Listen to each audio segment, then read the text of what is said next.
Do you know Jesus loves you? Yes. He loves me. Yes. I cannot say why. Yes, he does.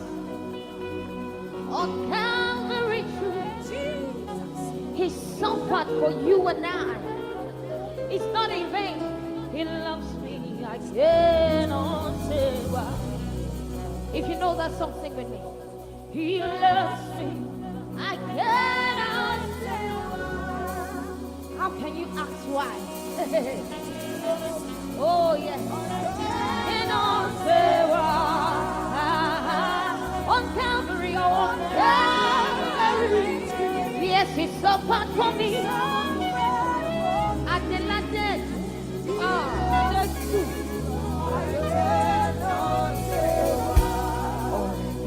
Jesus, oh Sila, yeah,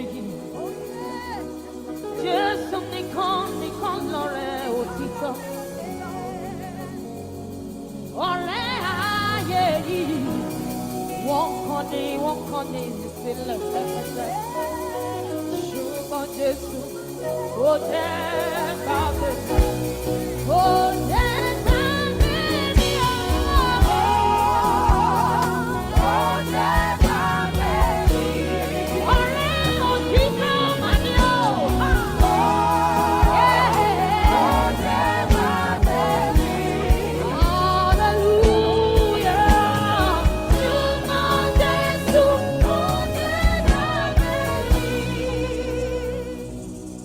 You know, there's a song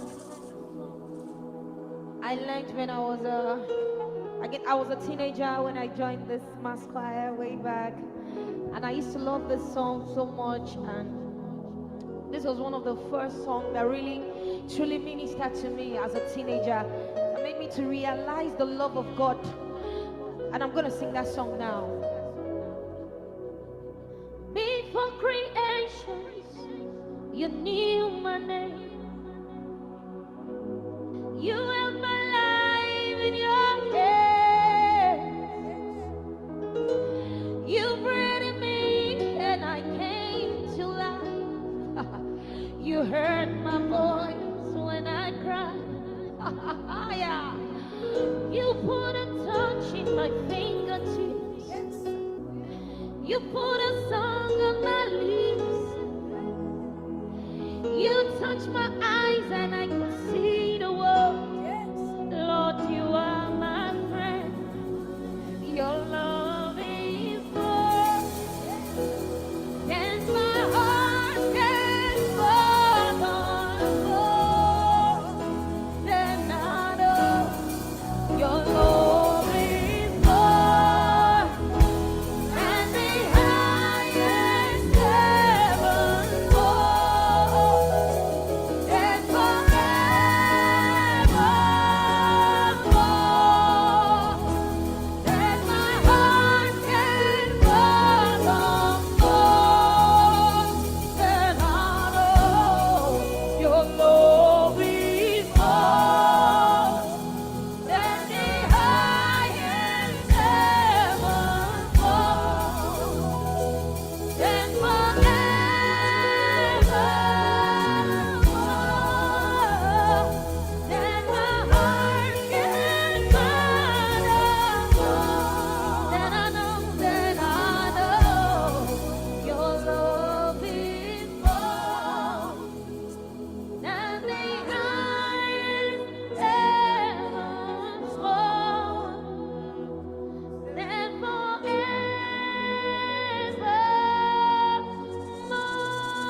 Ladies and gentlemen, welcome back. What's going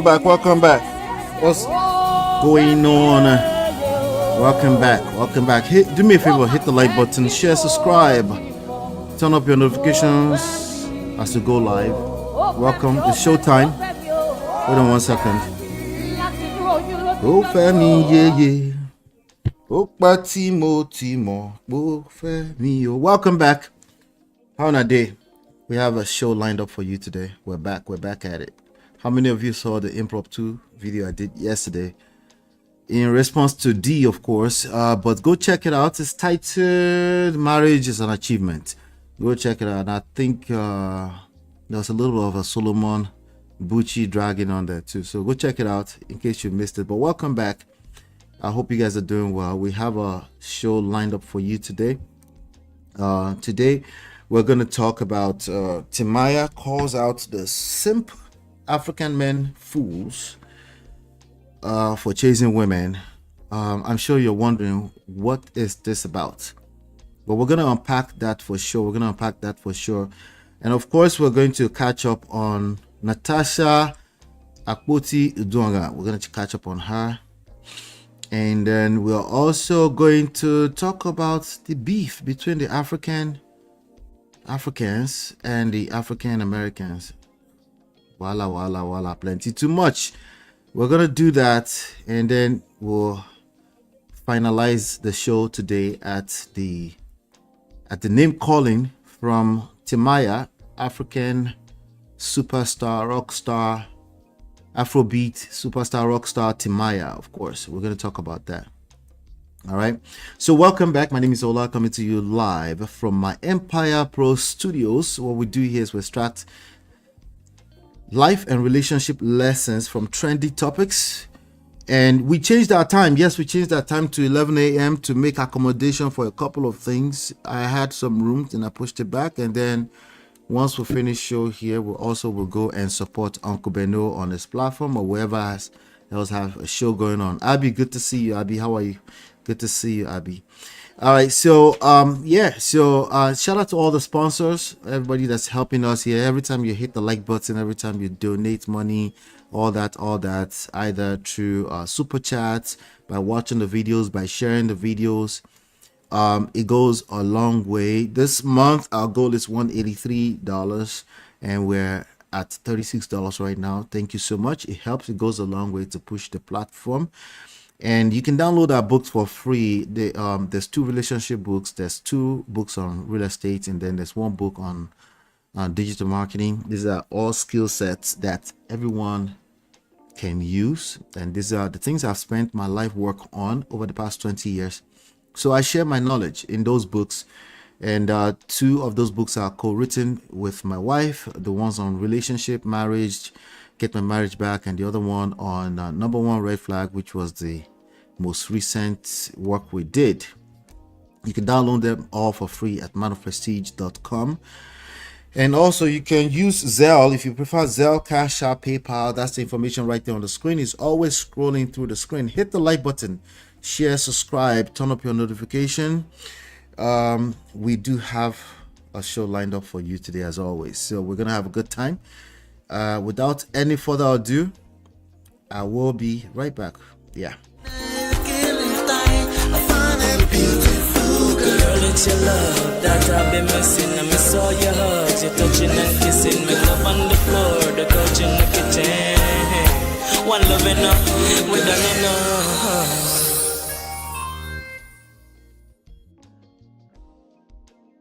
All right, welcome back. So let's catch up on Natasha Akpoti. She's been fined 5 million naira and ordered to apologize publicly. I know many of you might be disappointed, but honestly, that's only one side of the story of the updates I wanted to give you today.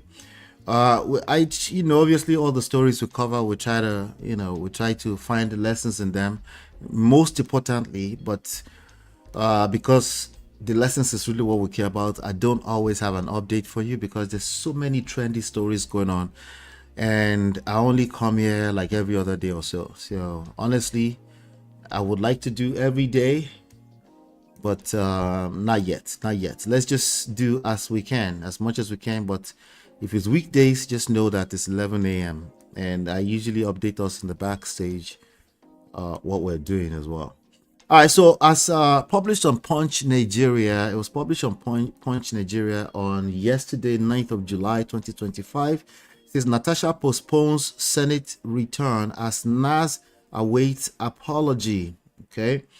All right, so the good news, what do you want first, the good news or the bad news? I'll just go in the order that I already told you. The bad news is that she was fined 5 million naira and told to apologize. The good news is that she's been told she's been asked to go back to office. The court has ordered that the suspension was illegal or unconstitutional, but obviously there's more to the story. So there's two different stories I want to go through real quick. The first one is the Punch Nigeria News, which says the suspended lawmaker representing Kogi Central, Natasha Akpoti Uduaga, Kogi Central of Nigeria, Federal Republic of Nigeria, on her promise to resume legislative duty on Tuesday, following Friday's judgment, which nullified a 6-month sanction. So that's the good news. On Friday, there was a judgment that nullified the 6 months sanction by the Senate. The senator also failed to tender a public apology in 2 major dailies and her social media account in line with the court order. Okay, so in addition to the fact that she was reinstated, she was asked to tender apology in 2 daily newspapers and her social media account. I'll tell you what with respect to in a second. I think it's in the story. So Akpoti Uduaga had told her jubilant supporters in a video trending on social media that she would resume her legislative activities in the Red Chamber on Tuesday. If you remember, I did say I don't think she should go back. I don't think she will go back. But I probably that's probably more of an emotional thing to say. She has a duty to serve. She might decide to go back. And honestly, sometimes as the public, we tend to get more emotional than these people. So let me see here. Shout out to Natu. Natu is here. Natu said, okay, Abby said, Senator Natasha's situation is so appalling. Apologies for what? She was told to apologize for I think there was a satire posting that she did where she was joking around about I'll read it to you in a second. I think it was well stated inside of Punch Nigeria. It says, the senator also expressed a gratitude to our constituents for standing by her following the favorable court judgment that reaffirmed our position in the Senate. Following a threat to attend to Tuesday's plenary, the Senate leadership stated that it will not take any official action on the matter until the review of the certified true copy of the court's pronouncement. While bracing for a possible showdown, they're going to stall in doing the needful. Any opportunity to get to stall, they will do exactly that.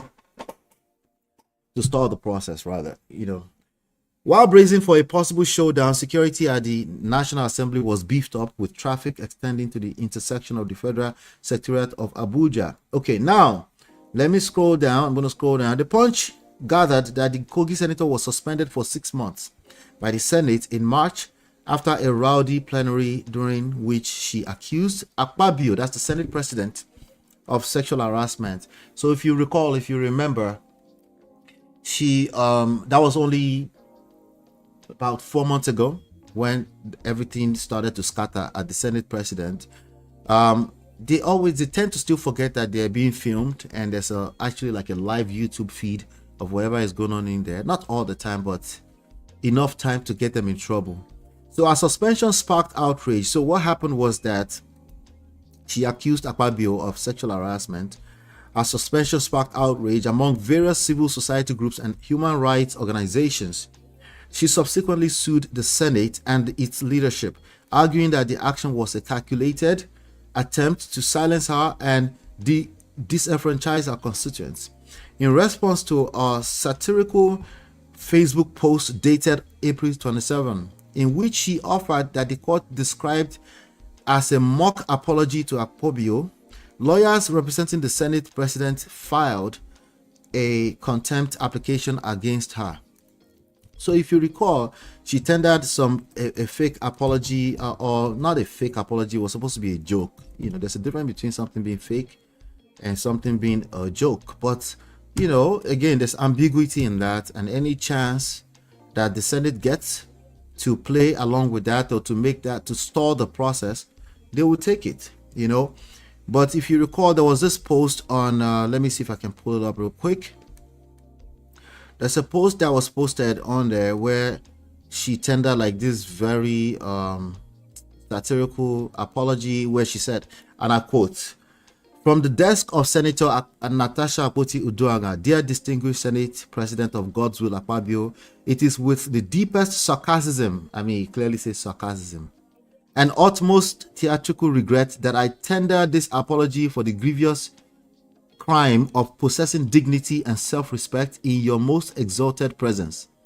I have reflected extensively on my unforgivable failure to recognize that legislative success in certain quarters is apparently not earned through merit. Okay, so she was clearly joking, and they call it fake. There's a difference between fake and a joke. You know, she ended it. It's longer, so I'm not going to read the whole thing. She ended it with, "Please find it in your magnanimous heart, somewhere buried deep beneath layers of entitlement, to forgive this stubborn woman who mistakenly believed that her seat in the Senate was earned through elections, not erections." Jesus Christ, that is vicious. Anyway, that's what the Federal High Court of Nigeria, in addition to her being granted a seat back, that's what they're making her apologize for.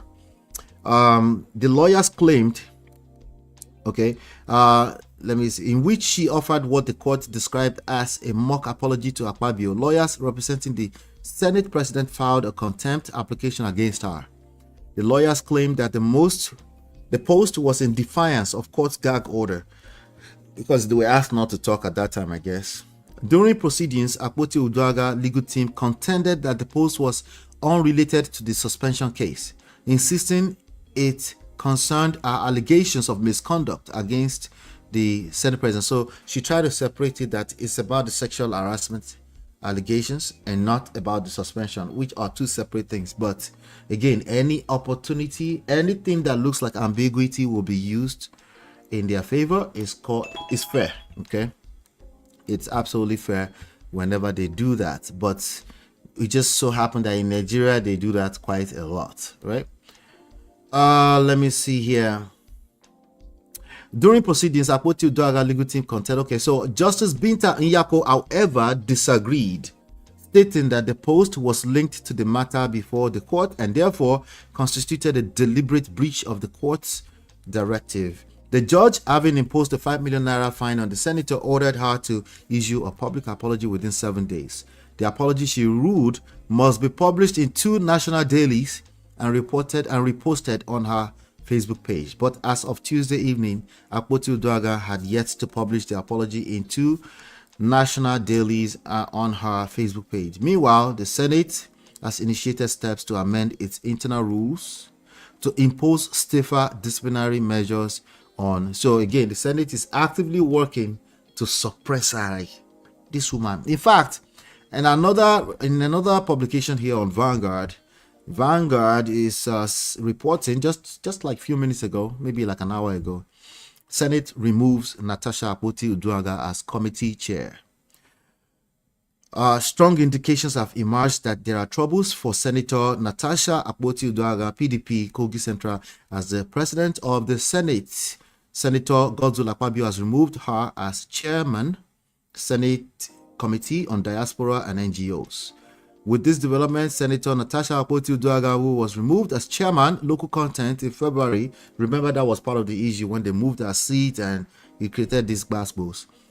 Now they're removing her completely from the seat that she was supposed to have been occupied in the heat of the moment when she was being asked or ordered to be reinstated. I don't think she has offered an apology yet. So she had not offered apology even when she was planning to go back to the office. So I don't think so. Again, she's also not necessarily obeying the court order all the way. So when I tell you not to take sides, take it easy on those things. We can state facts without taking sides. Did you hear what I just said? We can state facts without taking sides. The fact of the matter is that they have been actively trying to suppress her voice. They did not give whatever allegations are fair hearing. They jumped too fast. They acted like cowards and suspended her way too early. So I don't know. There's a headline here on Abuja City Journal says Natasha delays Senate return amid apology row because she's not tendering apology. So If she's not tendering an apology, guess what the Senate probably will not do? I know. It's probably not going to happen. We shall see. We're paying attention. Let me come to the chat real quick.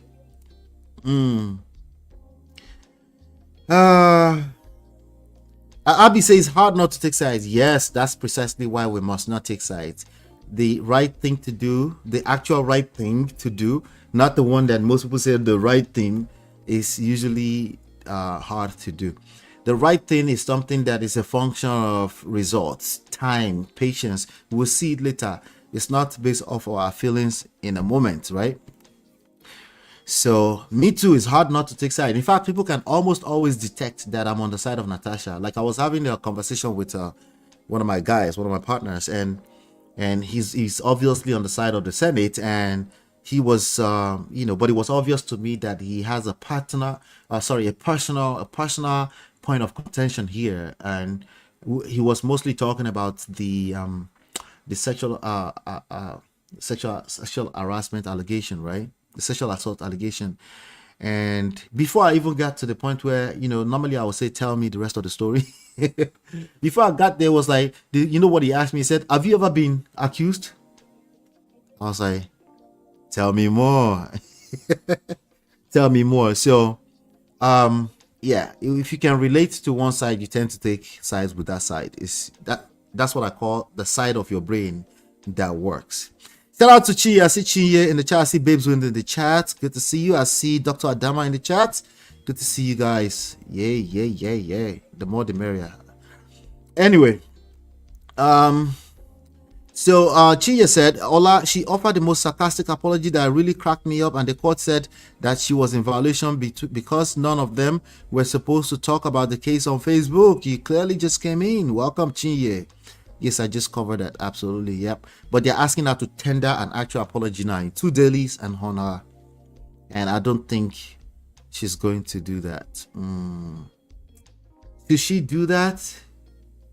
If it's with regards to that apology, the sarcastic one, well, it's okay, I guess, because it really doesn't touch the real case, But would that mean they would just suddenly grant her the seat? No. No.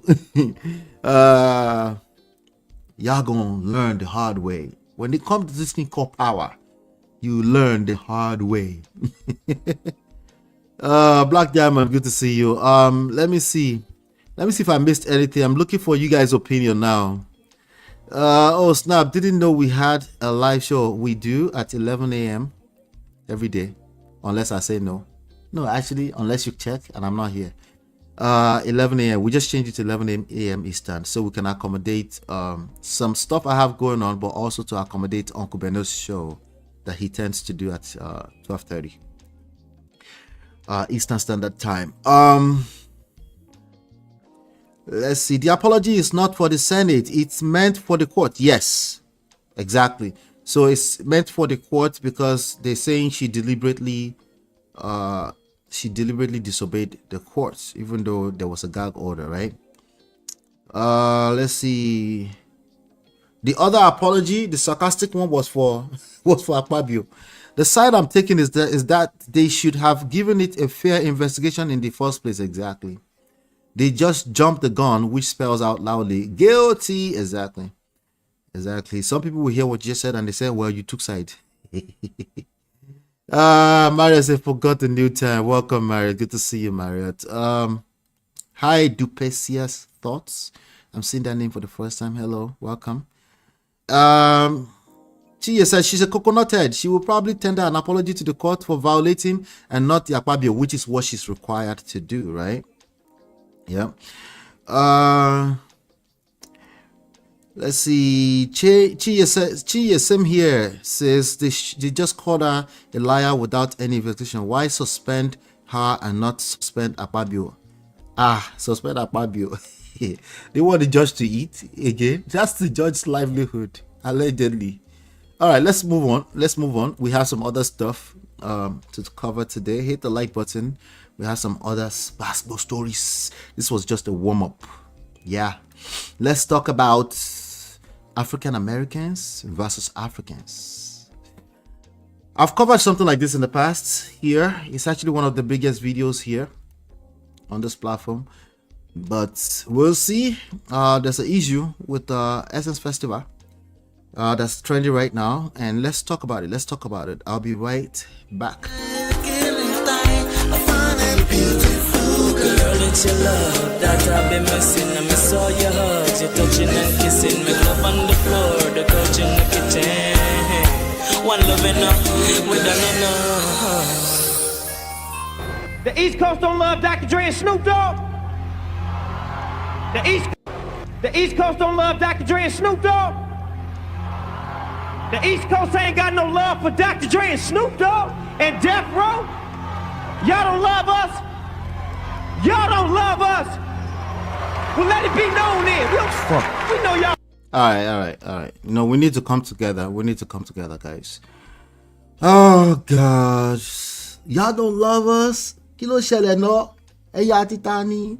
We take over everything. Naija no they carry last. Somebody said Warri no they carry last. No. Naija no they carry last. If we take over, we take over. Unapologetically. Should we apologize for taking over the SS Festival? I mean, Afrobeat, Nollywood, you know, the steez, undeniable steez. Whose father? Our Papa Tani. All right, all jokes aside. I just thought I'll play that legendary video. Oh god. So what's going on exactly? I'm gonna play a couple of videos for you and then we'll take it from there. There's this video, it's called Too Africanized. Let's listen in. I came across too many videos yesterday about the Essence Fest supposedly now being too Africanized.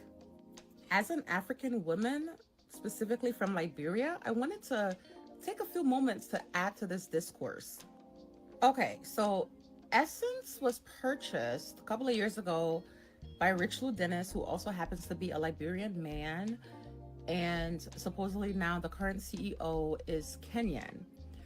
And supposedly this particular Essence Festival, which I actually wanted to attend, but unfortunately because of some personal reasons I couldn't attend.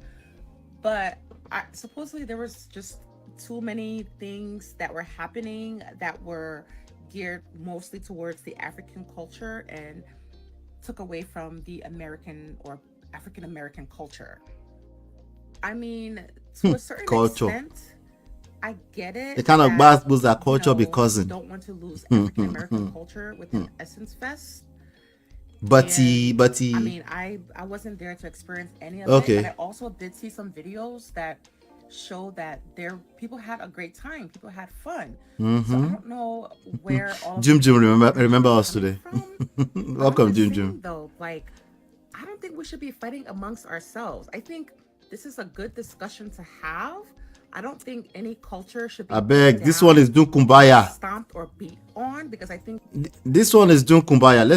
About how African Americans. Let's listen to this one. Of an African lady complaining about how African Americans were mad that Essence Fest is now becoming a diaspora thing when it really was meant to celebrate our culture. And it's such a disingenuous conversation for a couple of reasons. And I'm sorry if I go all over in this video, but it really is so many things that's on my fucking mind. For one, when African Americans go to Lagos a couple of years ago, when African Americans go to Labor Day and Juve, y'all say that we're the reasons why it's ghetto. Y'all say that we're the reason why things get shot up. Who said that? Y'all blame all the dysfunction on us, as if there wasn't dysfunction at these events prior to us getting there. That's number one. Number two, what happened to us not having any culture? Now we're supposed to share our cultural event with you. African Americans experience so much fucking xenophobia within the diaspora, and now we're talking about how we want to keep our event for us, and now all of a sudden it's, oh, but we need to share our cultures because blah blah blah and blee blee blee. Bitch, no. Because not only do y'all not understand our culture, you don't respect our culture. Because anytime the conversation comes up, the African Americans have no culture, and we start explaining our culture, you try to strip it down and like bring all of its roots back to Africa. But y'all never do that with soca music. Y'all don't do that with fucking dance hall. Y'all don't do that with reggaeton. But yes, hip hop and rap music, which was created in the Bronx in the fucking 70s and 80s, yes, that is straight from Africa, from the motherland, because it has some fucking drums in it. Then 3, a lot of you are fucking xenophobic. And I know I already said this, but I'm gonna keep saying a lot of you are Okay, all right. Kilagbe, Kilaju. Okay, let's listen to this one. This one is talking about the disrespect. Let's listen to this one. just trying to set African booty scratcher on the pool. I don't like the way that she addressed the situation. Standing at the festival. The battle of the Jollof versus Jambalaya.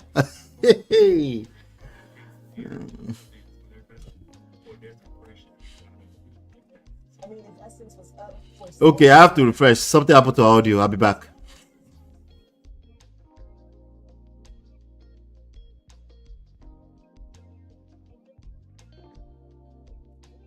Okay, I'm back.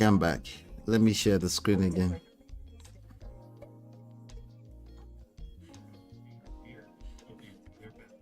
Celebration and make it about us. We don't do that. So I mean, if Essence was up for sale, like a Black American could have purchased it as well. It's 2025. It's going to look different. America's different. Okay, she said something about if Essence was up for sale.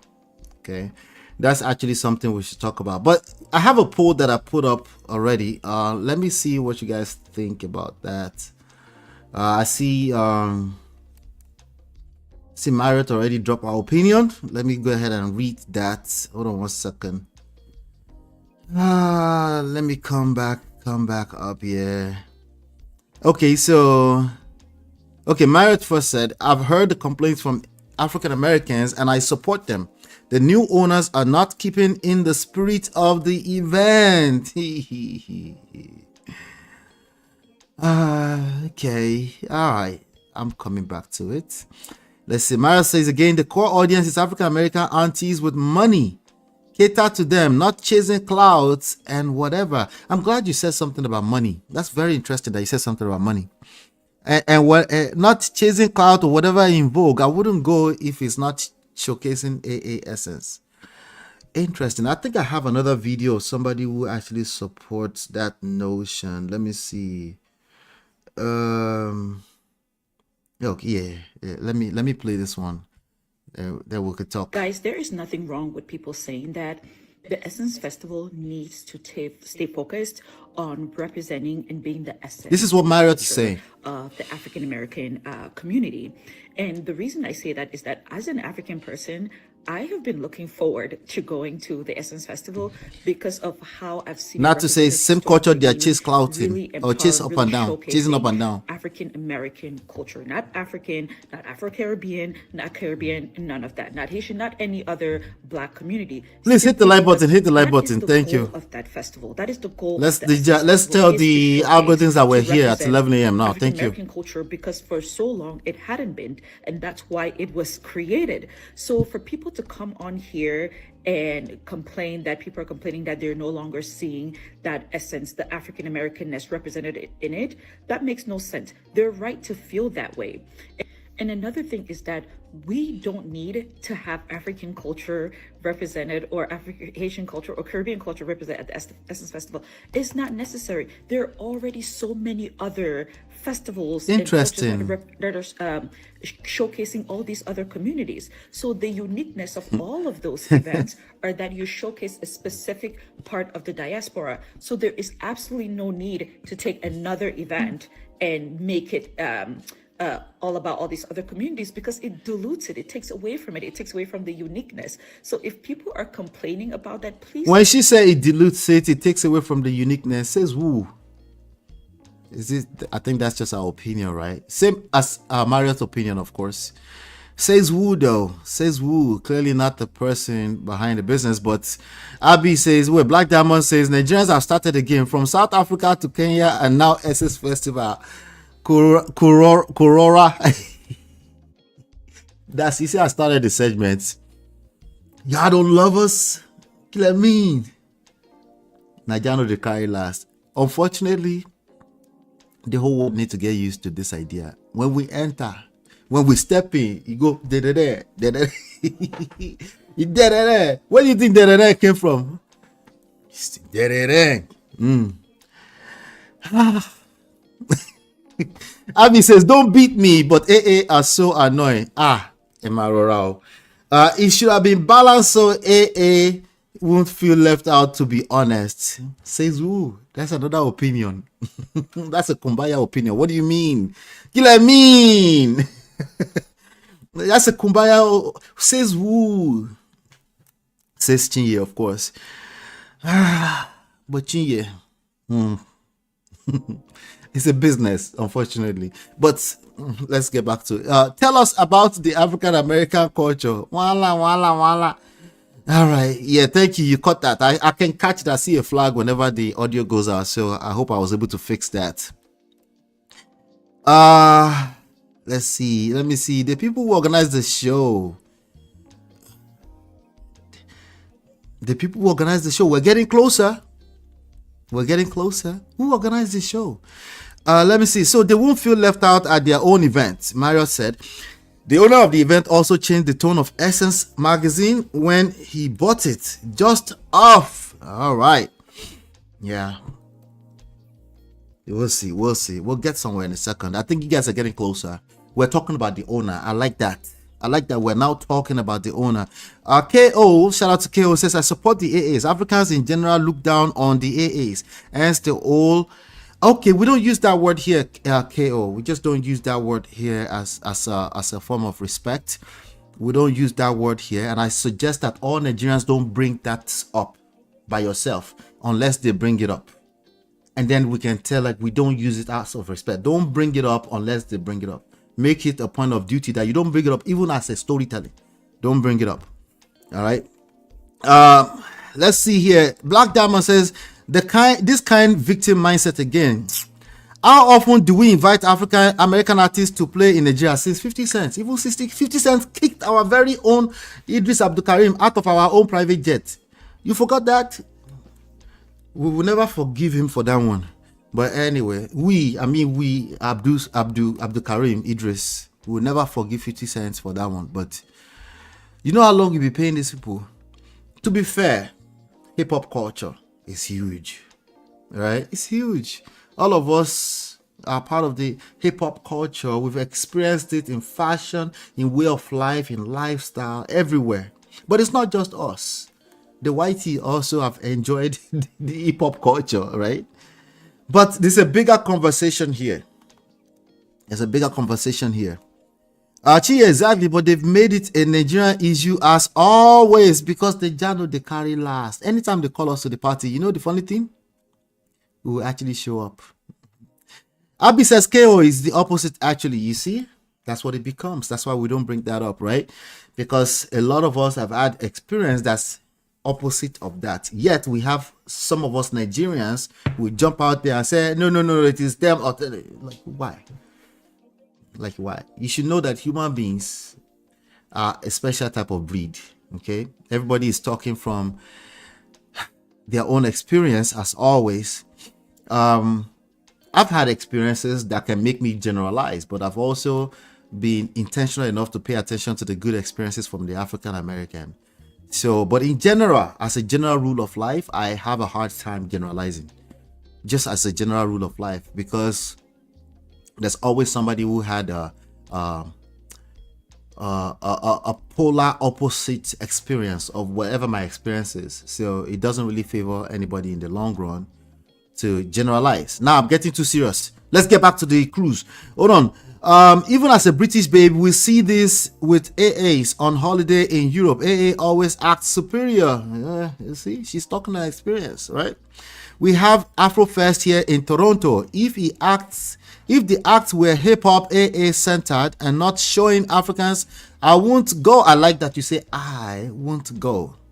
But the owners of the business, they're previewed to a different set of information. And I think that's what we're dealing with here, which is fine. Because now they see the feedback and they can decide, like, you know what? Let's look at our numbers. Dollar. Are the aunties truly paying for this stuff? Actually, they said a lot of sponsors did not pay money this year, so it was quite drained. Somebody gave the opinion that they need to scale back because the economy is not smiling at anybody, regardless of what your background is. All right. Chia says, I haven't seen the show to see how much African it changed. However, I feel exactly how they feel because the real issue that opportunity to celebrate their culture. So let's not hijack it.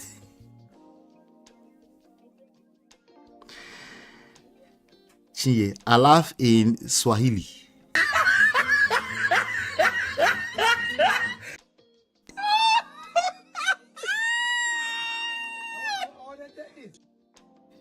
I think we're not going to reverse that. I think it's hijacked and it's a done deal. Sorry. Done deal. They need to go and look at their numbers. Where are the analysts? Anyway, mind you, they're the ones that want to be involved in the culture so bad. African and Caribbean. No, they just mistakenly one day took over the show. They were just speculating that Afrobeat and Nollywood will be the money maker. No, they just decided to throw their money down the drains, right? Speaking of sarcasm, I'm being sarcastic. But let's keep going. Sometimes they do speculate. Sometimes they're like, this is where it's at right now. This is where it's at. Let's go in that direction, right? And then if the feedback is not strong enough, guess what? We are moving that same direction. What direction? Green. Money. Say money. Say money. Nigerians alone, 200 million strong people. How many Nigerians in the diaspora? I wonder. I don't know the numbers. 10 million? Maybe. Just in the diaspora. When you had that on top of the layer of Nollywood and Afrobeats, and the fact that Caribbeans also followed Nollywood and Afrobeats. West reggaeton. Everybody's time is different. Everybody's time is different. Amara says they are Americans. They better use their privilege. Who wants to be treated the way Africans are treated all over the world? You're making me laugh a lot, Mario, this morning. What is Africa, America without Africa? Y'all need to chill. Not to.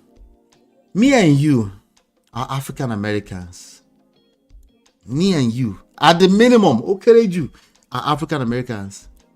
Any of our offsprings are African American. All the naturalized people, the ones that are not committing crime, are African Americans. Because if you are committing crime, Trump might throw you back. Random willy-nilly. In fact, this morning I saw some ICE people about 20 minutes from here. Yeah, mind you, they are also a wave of Africanness, so a trend perhaps. A trend, sometimes called speculative. It's a blurry line between trend and speculations. But who wants to miss out on the big money? Who wants to keep counting on auntie's money?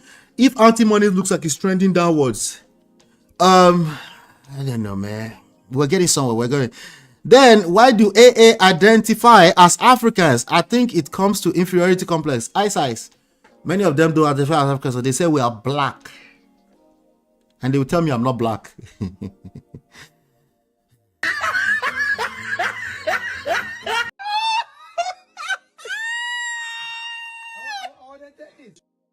Okay. I'll chill. They're going to come for me in this comment, but it's okay. I think we can handle it. See, which culture is that they are celebrating? Is African American. African America. Wait, I guess some Africans get called derogatory slurs like African booty scratchers. We don't want to bring that up because that tends to bring the other conversation up too. But the reality is that a lot of our children, if they came at 13, 14 and they enter high school, they will drag them sote. They drag those kids. If they don't come out and say they were bullied, just thank your head. Because they, as Africans, the idea of bully takes us a while to get to the point where we say we are bullied. But if you hear these stories, let's just leave it alone because again, nobody's gonna win that conversation. It's just basketballs. But at the end of the day, they paved the way for other immigrants. Give them their respect. They do have their respect. Life with Natasha. AA always have issues with Africans. Everything we put ad, we take over. No this and no peace. That's all we're saying. That's all we're saying. Especially Nigerians. If you say Nigerians, if we put our end enter, never mind Tanzanians, never mind Ugandans. No, I be Botswana. No. Don't worry about those ones. But Nigerians enter a space. We don't take over. We're taking everything over. Okay? I think we are the first in the world like that. If we're not first, maybe we're second to Indians. That one, they enter anywhere, they take over everything. Everything. Somebody say I'm generalizing. Okay, Motigbo. Shout out to Uncle Beno. I see you, Uncle Beno. Let's see here. Niger have this unique aura of presence. Anywhere they should blame God. That's all I'm saying. Eyes. That's all I'm saying. And I know it comes off as intimidation too. The only thing I don't like is I don't like Nigerians going into Tariq Nasheed's comment to make a fool out of themselves. If you want to go to his comments, just go and troll. You don't need to be all. Why are you all serious? Jesus Christ. Nobody's going to win this argument. Why are you all serious? Nigerians were never that serious unless there's money involved. Okay? Why are you all serious and then you're quoting history that you know nothing about? I see a lot of Nigerians doing stupid stuff like that. But like I said, we also tend to take over anything we go. Maya says the owner is Liberian. What, like 2 countries over? Just call it all Nigerians. Cool. Is India content person is from same Caribbean island. AA should better try to purchase their event back, get their billionaires to put on the events. That's the only way. The rest of it is just noise. Nigerians are signals. The rest of it is just noise. Anyway,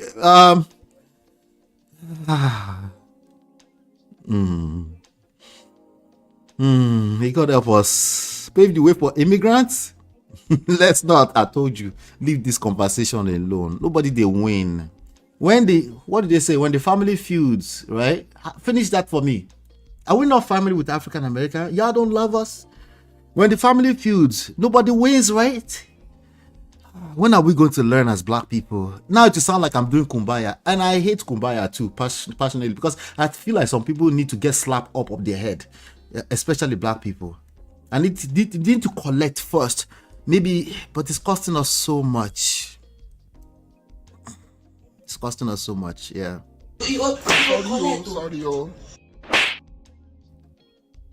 Some people need to receive uppercuts before they learn the lessons in this life. Family first. You need allies. That's part of power dynamics. That's power intelligence rather. You need allies. One tree cannot make a forest. You're deceiving yourselves. But I'm here for it too. In my own individual life, I'm practicing it. I try to bring everybody together. I try to let's become a force. No one tree makes a forest. Write that down, take it to the bank. Okay. I just love Chi and Mario, so balanced. But when it comes to matters concerning Nigeria, I'm biased with my full chest. This is what we call Nigerian. Okay? Biased. At least be self-aware about it, but biased. No, we don't play fairness. Fairness be tibawo. For what? Who is trying to be fair? Why? When I can enter a takeover, why would I try to be fair? You know, as long as it's legal. I'm talking about only legal stuff, legal. We have to be legal. We do the right thing. We don't steal. We don't cheat. We don't lie. We do the right thing always. But if we see a loophole, we enter, we take over. I'm letting you know, like Natu said, know this and no peace.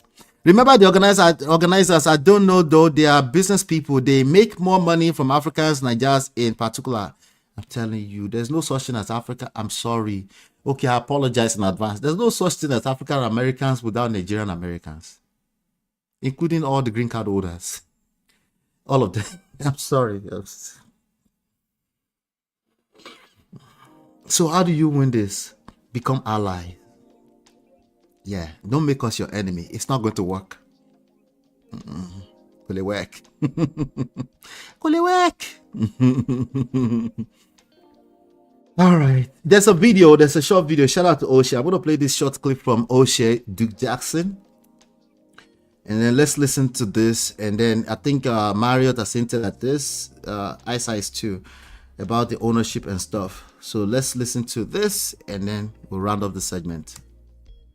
I want to talk about Essence as a magazine. And, there's Ebony, there's Essence, and it was founded by 3 African Americans, Edward Lewis, Clarence O. Smith, and Cecil Hollingsworth, and Jonathan Blount. And this was basically in 68, but the first edition was published in May 1970. In 2000, Time purchased 49% of Essence Communications. Okay? This magazine is catered towards women of color. 2005, Time made a deal with Essence to purchase the remaining 51%. Okay? Now, in January 2018, it returned to a fully black-owned publication after its acquisition by, Dennis, Richelieu Dennis. So basically, it was sold back to blacks. But then in 2020, Black Female Anonymous, a group made up of former and possible current Essence employees, basically talked about all these sexual harassment claims against Dennis and mistreatment and all this stuff. And then the magazine started struggling. I understand, how people feel, but who owns Essence? Richelieu Dennis.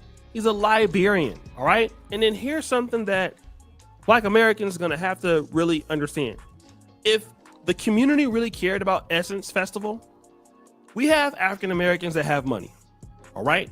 This guy bought the magazine. They just don't want to spend it on this. Question is, why didn't one of us buy it, all right? We didn't buy it.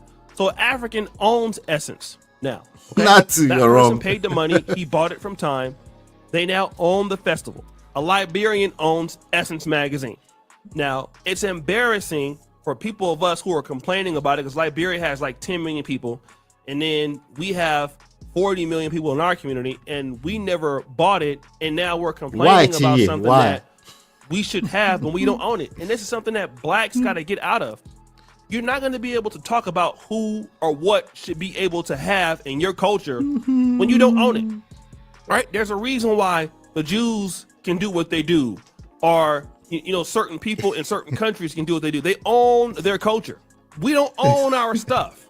If an African American owned it, then we would have our people in it, but we don't. We don't like to value stuff until somebody else comes and buys it. It's the same thing. You get mad, we get upset, we get frustrated. Oh, why are they not considering us and all of this? If you own your culture, then nobody else can buy it. But as soon as somebody else buys it, then you can't really say what could be done at Essence Festival anymore. If that person wants to bring in a Liberian or a Kenyan, I apologize in advance. guess what they're gonna do? They're gonna do exactly that. And of course, it's gonna, you could say it's falling off, and hey, it's including other groups because this guy is gonna include other groups. He's a part of those other groups. Guess which student has a better chance of getting into an Ivy League school? First, take a look at Zach. He's okay. Thank you. I believe he owns Shea Moisture also. So this is a dude that has been on this type of hype. He's been making money in the black community as a Liberian or as a close associate of the community. He bought it. He has it. It's black owned. Everybody was celebrating it when he bought it back. Oh, it's back black owned. No, I think what you meant was it needed to be FBA or African American owned. And then understanding how to run Essence as a magazine, how to run it as a company. You guys are on fire. I mean, hey, if somebody thought it was valuable in our community, we would own it. But we got to get out of complaining about things that we don't own. If we really feel that it's valuable, then we need to be the ones that own it. We need to be the ones to give our people the opportunity to make it better. And then if it doesn't work out, then we can hold our people accountable. But we don't own Essence anymore. We haven't owned it since 2000. Somebody else bought it from the diaspora. And so they're doing whatever they want to do with it. And to be honest, that's an L on our fault. We got the money to buy it. We got the talent to buy it. We got to start owning what we want to see in the black community. All right. The answer is ownership. Okay. This is actually, it's not building stuff from scratch. There's no such thing anymore. It's ownership. The answer is ownership. And this goes for not just Africans, African Americans, black, minority groups. The answer is literally take over. Nobody's going to give you power. It has to be taken. And now more so than ever before, I'm talking economy level takeover. It's either you have a strong market or you don't. The market is always right. African Americans are not always right. Africans are not always right. Guess who's always right? The market. Y'all gonna learn the hard way. Y'all gonna learn the hard way. Culture, it doesn't matter. Okay, we can call it tradition. You can call it culture. What did Abby call it? I just saw a comment where she saw amalgamation. All of it is culture. It's ways of life of people. Everybody have culture, but if your culture is not controlling the market, once upon a time, hip hop was controlling the market. Once upon a time, reggaeton was controlling the market. Once upon a time, reggae was controlling the market. Now, once Afrobeat and Nollywood take a hold of it, to take it back, it's like United States taking a hold of, or US dollars taking a hold of the reserve currency. To take it back, is it possible? Yes. But to take it back, you want us to do Kumbaya. I wish I could join you guys into Kumbaya. I wish. I don't see a path to winning with that. I'm sorry. I'm sorry, guys. I'm sorry. Say, why are you sounding like VDM? VDM is trending. Y'all gonna learn the hard way. See, I don't argue with the market. VDM is trendy. It's trendy. It is what it is. Do I like VDM? It doesn't matter. It's of no relevance if I like him or not. You see how that works? It's very easy. We can just face the reality and be happy. I know this, I know peace. Anyway, speaking of the reality, a certain group of people refuse to face reality. We're going to talk about them next. But I find this Marriott, I see the side you're on today. I'm not on your side today, Marriott. She said Africa needs to focus on building things. No, they need to focus, join African American with that. They need to focus on ownership. Yeah, ownership. That the people that control the world, that's what they focus on.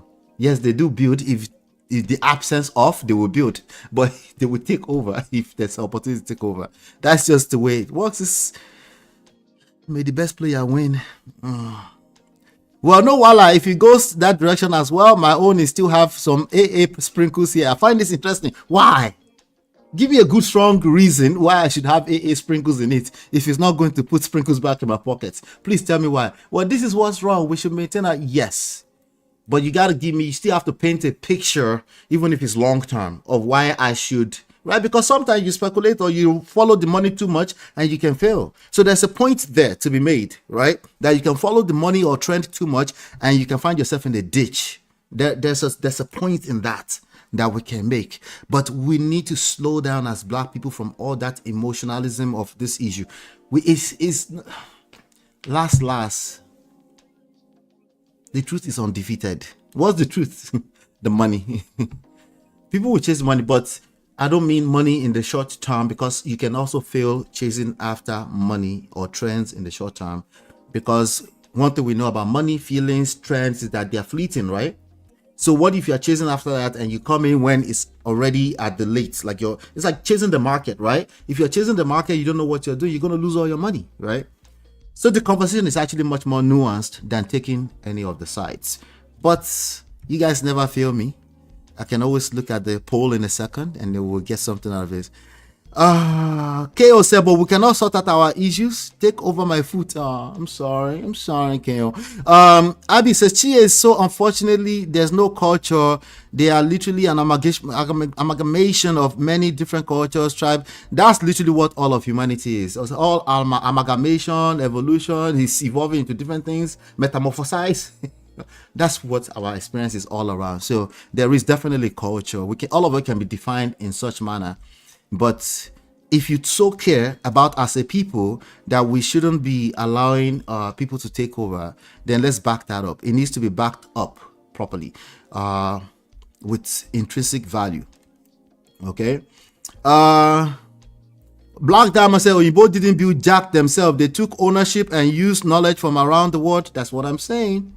Mara says, Black people everywhere don't learn, always selling after small success. All the natural air brands went the same way. Okay, we can make a point from that. Maybe we chase trends way too much. So it's a nuanced conversation as always in order to win. I hope we got something out of this. Nigerians, we're still going to be dragged in this comment. Don't worry. But let me see. Let's end the poll. Who are you supporting? 55% says, 54% says Nigerians. And African Americans, 45%. Shout out to y'all. 11 votes. African Americans, 45%. Africans, 0%. We need to call it United States of Nigerians. All of it. Let's take over all of Africa and call it United States of Nigerians. You see how that works? That's the video. All right. I'll be right back. Guys. We have another story to cover and we'll call it a day. I'll be right back. Hit the like button, share, subscribe, turn up your notifications. It's your love that I've been missing. I miss all your hugs, your touching and kissing. Me love on the floor, the couch in the kitchen. One love enough, we done enough.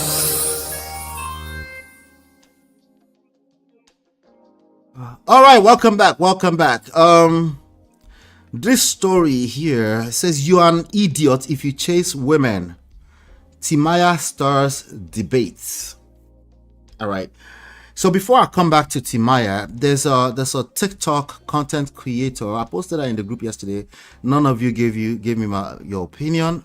I have very smart, intelligent, busy people in my group. They don't have time for back and forth inside of groups. Sometimes they just look. They say, "I'll come back to it." Yeah. Sometimes they'll just wake up. They'll go and then say, I appreciate all of you in the group. I appreciate Adebu Sola, Babes Wind, Boss Lady Natu, Chidima, Chinye, and some other quiet people. Marriott is in there. Yeah, a couple of people are in there. So if I don't mention your name, no worries. But let me play this video for you. I want to hear your opinion about this right now. Let's have it. Impregnated, abandoned with their children, were again respected by moving in with another woman, impregnate her. She has 3 children again, abandon her, moving with another one, impregnate her, give her 4 children, moving again with another one, then move to Cyprus. That is how to respect a woman. African culture needs to evolve. You see weak men that don't know themselves begin to praise such nonsense.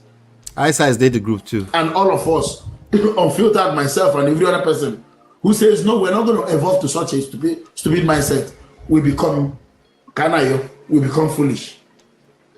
Therefore, before you blame African culture, before you blame your husband's culture, before you bring your husband and begin to attack him, begin to demand faithfulness, whatever you call faithfulness, begin to tell him, oh, you must not cheat, whatever you mean by that. Did you ask about if his culture permits cheating? So that you would have married a Jill Gabriel, so that you would have married a white man who does not cheat. So that we don't become bad. I've been abused so much on the platform because I have refused to cow in to foolishness. I have refused. I'll drop the link for anyone who wants to join. I will not. You see, Uncle Ken will come. Where is he? I want him tonight. Where's Uncle Ken? And a man should not hold it still on the hand. Did I interrupt it? Sorry, guys. Sorry. I'll get back to it in a second. What do you guys think so far about that video? Let's start from there first. What do you guys? I was trying to grab the link to the group so that anybody wants to join. I only do this once in a while. So if you want to join, if I see Niger number with no face and no names, I will decline it. You won't be able to join. Just FYI. Actually, any phone number with no links, with no names, with no name and a combination of no names and pictures, you can't join the group. Sorry. Let me get back to the video again. Hold on 1 second, guys. Hold on.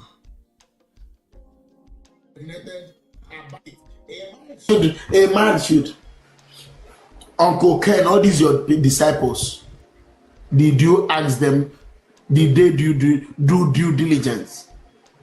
Before you marry, before you go to anywhere, go to school, will you not check their prospectus, check everything? Check everything to know if it is the right school for you. Prospectus. And that is why those of us who continue to preach this message, that you do not count 1, 2, 3. Then you begin to count 188, 294. You didn't count 1 to 100. You started counting, and you want us to agree with you that African culture is bad. No, there is nothing wrong with African culture. African culture is very good. You did not check that a man has to be the leader of the home. If he has a name, that's good enough. If he doesn't have a name and African men do not allow women to lead them. Paul, give me water. Get my water from my office. You did not check that a man we don't do partnership. You did not check. All of a sudden, you bring your husband here, you're telling him, any man that refuses partnership, you call him a cake, you call him a traditional man, you call him all sorts of names. That is why I opened this kind of school, school of life, where you are, many of you are being de-radicalized. You come to the Western world, you respect everything about their culture, even the one that is good, the one that is bad. You respect everything. But your own African culture, which you accepted. Remember, you wanted to wear ashebi. You know what's ashebi? No, ashebi is the clothes during traditional marriage. Ashebi is the clothes women wear. They think women wear when they are doing traditional marriage. Okay. So, all right. During ashebi, you want to wear ashebi. You want to do traditional marriage in Texas. Yeah, you want to do traditional marriage in Texas. You do not understand. All right. So there's a second clip for about 1 minute and 47 seconds. I'll play it again. I'll try to tag X. The name of this guy is X. It's on Twitter. When I climbed his stage a couple of times on TikTok, he's respectful to me. So as always, regardless if it's X or not, I'm always respectful. I try to be respectful. But I want us to address his talking points. Funny enough, Chaos, when I was watching it yesterday, I was watching from the FYP. Eventually, I entered it. When I was watching yesterday, I actually saw somebody say the same comment you just left here, that you haven't heard the word since KC days. Prospectus. I say, oh, God, drink water before we wear black. I'll try to post this on my TikTok and tag X so you can see it. I do that occasionally. I'll tag people so they can know that the conversation is beyond any individual. We need to keep having the conversation, because the conversation really tell us the mind of our people, where they are. A lot of times we're dealing with certain issues, especially within the family marriage structure, and we don't know where they're coming from because people won't say the truth. But when it gets to the internet, people tend to gain a certain level of boldness on the internet, and then we'll turn around and say social media is not real. No, it is real. They are showing the real truth. It is real. Social media does not work by itself without the people. So if they're telling you the truth, at least don't count on that they're telling you a lie. They might be telling you the truth. It's a form of truth that they're telling you. Anyway, let me see here. Let me see some of your comments. I want everybody to see this. School born to blazes into pieces. School born to blazes into pieces. Oh, I think these are your brothers, Chinye, actually. Where's this came from? He did smoke Igbo. I need people talking about the talking points. Let's argue the talking point. I'll go back and do a quick assessment now, because I do have some opinions about what he's saying. But if you are doing kumbaya and you are forcing a culture that's disappearing back into space, this is what it looks like. Remember the conversation we just had? A company says this is the direction we're going. We're looking at the money, right? But you say no, don't tamper with our culture. If you don't want the culture to be tampered with, put your money behind it. But once you see people are moving away from the culture, you better pay attention, because it is probably not a culture issue. You're probably disconnected. Let me use Marriott's language. You're probably out of touch. you're probably out of touch. That's what's going on. Who are you going to blame? Yourself? Because especially if you are the leader of that construct, of the context, what were you looking at? What kind of system did you design that was not self-sustainable? You can't blame the people that said we're not getting value anymore, we are escaping. You can't.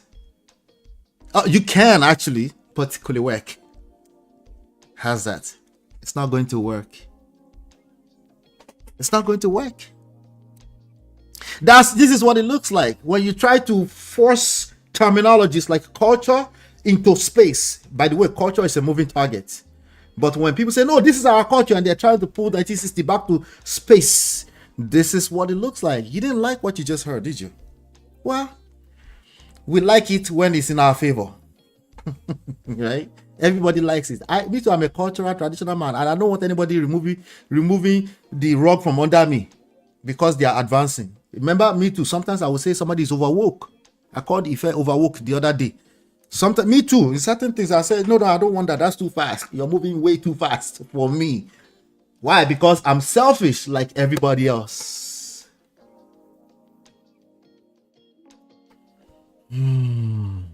I have my take about this, but no need. Let everybody be doing what they like, not take accountability later.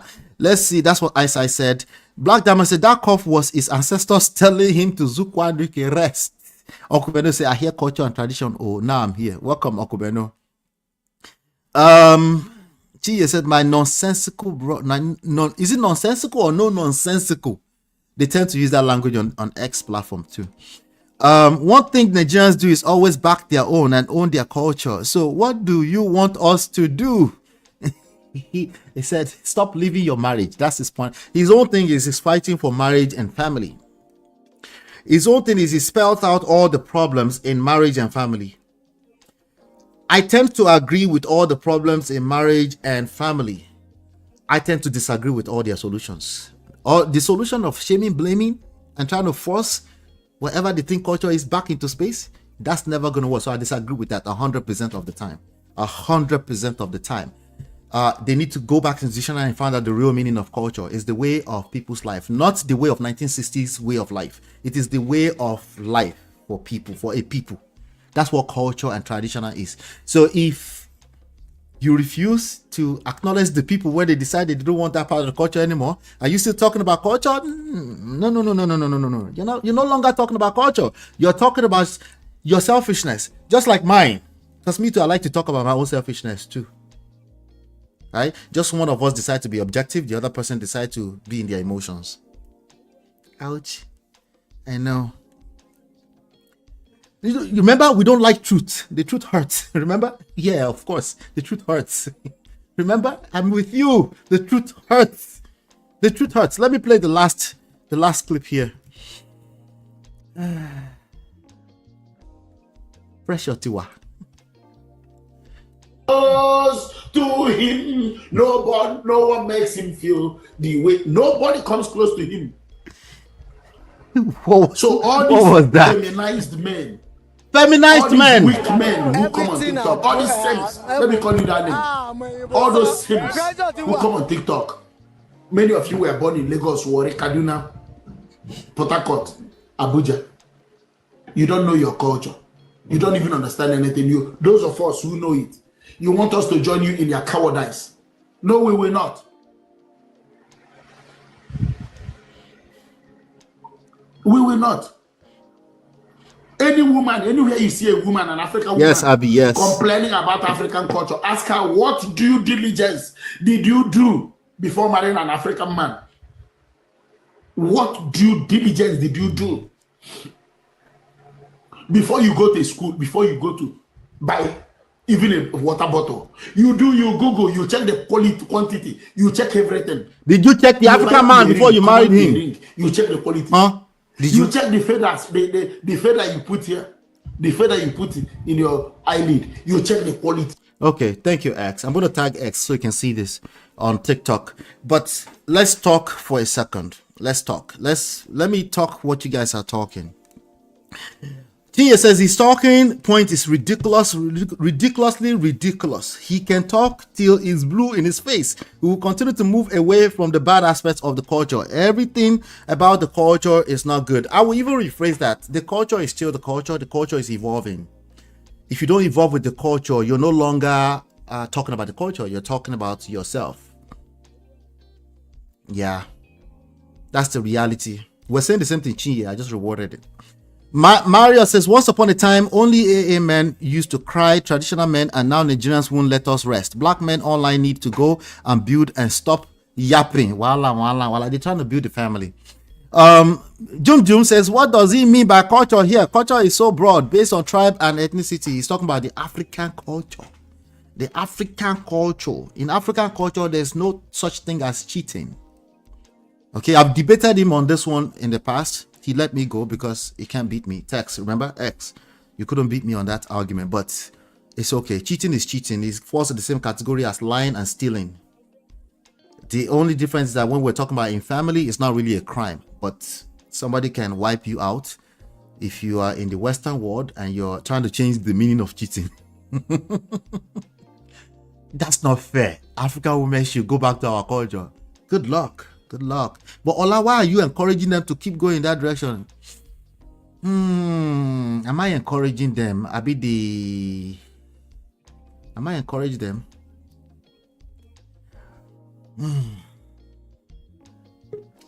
Abu, I don't they collect already before I enter the conversation. Sorry. Problems who are. Oh, Kubendo, how you doing, sir? Let me see here. Please come and carry your brother before I vex. Kaduna people collect stray bullets. It's all of us. African culture. Their own culture and tradition is static while they advertise their failures. Chronically online bias. What's his own definition of African man? I think I'm the finest African man there is, and I'm a very cultured man, and I'm traditional, much more than most people that I know. Dr. Adama say, MOP, now you're cultured man. I'm a very cultured man. Uncle Bendo, talk to me on mute. I can hear you. Let's see. Uncle Bendo, talk to me. Let's round up together. We're rounding up right now. So Dr. Adama say, Uncle Bendo, no comment, I beg. Now God, I beg you. Uncle Bendo, I know hear you. Okay. MOP. Hey, talk to me, brother. How you there? Baba, I hear tradition and culture. Now I jump in. It trigger you. Who they mess with my tradition and culture? Let's do. You see, traditional culture. Anyway, did you listen to that old audio with your brother? They hear the man they rant about tradition and culture, and I support some of the things he said. Which part? Let's deal with the one you supported first. The part where he's saying you people want us to neglect our culture because maybe you are in Western world or something. Yeah. So I support that part 1000%. Which part did you not agree with what he was saying? I didn't listen to the other part anyway. I was in and out. You just heard the part you just heard the part you agree with. Yeah, so the part that worked for me, that's the part I heard. I don't blame you, Baba. If you like, make una drag my block cross, I don't worry. No, I don't blame you because that's what I was saying here, right? I was saying that me too, I'm a cultured man. I like to hug up to that part of the culture that benefits me. But I also I would hope that I'm objective enough so I don't shoot myself in the legs. These are the issues we're dealing with. Basically, it all depends on what people do with their cultural beliefs. That's the way I see it. But it's good to have culture. It's good to embrace our tradition, but we also need to know when to move away from some of the cultural practices and stuff like that. Yeah, So we need to know when to do that. I think one time on one show, Sister Marriott was the one that actually used this term. I think I heard it first from Sister Marriott. Cultural audits. Like I think it means we have to do away with some aspect of our culture, and we have to like improve some on some other aspect of the culture. And I truly like that because right now that we found ourselves in a place of mixed culture, especially those of us who live in the Western world. So Yeah. I think definitely that culture audit is needed. But my thing is, Culture audit. yes, I think Mario. Okay, Okay. Mario, they chat now. Mario know what I'm talking Uh about. huh. Yeah, she was the one that I saw that used it one time, and I really like that phrase Yeah. because it actually make a lot of sense, especially for those of us who are in the diaspora, and whether we like it or not, we are living You're living a and whole different culture. we are living in a culture that has been created before we got here. Yeah. So no matter how much we think we embrace our own individual culture, your culture cannot truncate the culture of the people you meet here. Or the culture of the However, or of the culture you are living, or the culture of the people you surround yourself with. yes, so but however, I do not subscribe to, okay, I live in America now, I'm taking over all the American culture. My culture is useless. They do this, they do that. No, I'm not a party to that. Anybody that I see that have that identity, I just put them in the AAAN box What and it just be move AAN move again? I on. saw you post it yesterday. What it be that again? Oh, you didn't watch that part? It's a No. framework. I explained the framework in one of Oh, my I missed that show. part. I missed I that part. think Yeah. 3 days or 4 days ago. Oh, okay. Yeah, and everybody was kind of like, "Oh, I like this framework. It makes sense." So it's just basically like I explained it then, is how me I assess people. Like literally, since I've been living in this United States, and even when I'm dealing with people online, within the first period of interacting with those people, I try to figure out what category do they belong to. So I create these three categories, which is Nigerian American, NNA, AAA, yeah, and then Nigerian AAN. America, Uh then huh. American Nigerian. So that's the NNA, NA, and EAN. So, and if you Oh, look around you, especially when it comes to our African people and Nigerian, you will see they fall into that three categories. So there are I some see. people, even while they were living here in America, you can see that this is a core Nigerian man or woman, and she lived the Nigerian lifestyles and social life right here in United States. And then he works and lives in America. He got children in America, so that makes him or her an NNA. Then you see the other set of people that you can tell, oh, this is a Nigerian. He embraced Nigeria culture. He speaks like Nigerians. If you want to switch to American, he switch to America. Even in their way of living, in their home, they eat African food. They also eat burger. They go on dates. They do everything, and yet they can blend. You see what I'm saying now? So those are the people I categorize as NA. Those are like Nigerian Americans. So when you see them, you know you can blend and flow with them instantly. You see me now. So these are the type of people that when they see you, the moment they figure out that from your accent, oh, this is a Nigerian, they just connect with you somehow. They start flowing like a Nigerian, you know. And then Right, when you guys right. get to We're the having more and more former, people like that. Actually, we're having more and more when people like you that. They can bounce back and forth exactly, between. Yeah, yeah. hmm and when you get to a former setting, they switch it up. That's one thing I love about many of our sisters here, both Prestige Farm or Refab. I like that. In fact, I wish they can, especially the assets. I wish they can just transfer it to me. Like when you hear them speak, you're gonna Why? be like, is it not my, is it not Marriott?